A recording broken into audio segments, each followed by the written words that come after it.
Hello guys, gandang hapon po. Nag-prepare butangan hit akong crayfish. Diba?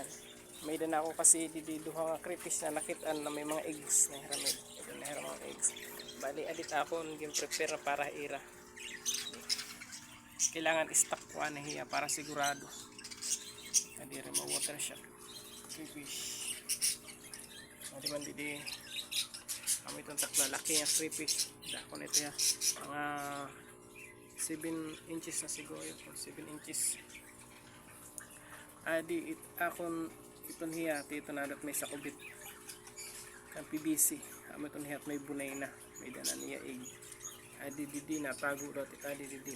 Palahiya i-transfer nga di. First time ko ini mag-breed hen crayfish. Sana mapadamo ko. Na para na iniira. Yun ako lang nito. Pero makalat dito kuan kayo.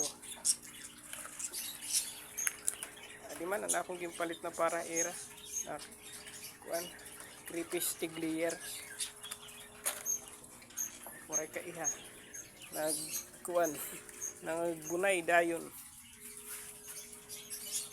Mga aquarium nga di bagot tubig, adi mga Mickey Mouse.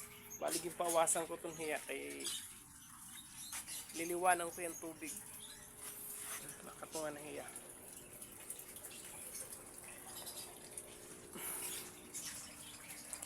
Akon mga crayfish adi nga di. Man. Ito hiya, puro itong crayfish. Kiritaon ko pa itong hiya kung may mga egg ni hera, mga babayi. Didi kiritaon ko gapinit mga babayi kung may mga bunay na hera. Didi kiritaon ko gihap. Amo takipan malin nga to para mabantayan na akon. Bantayan ko kira pag para derlot masayang.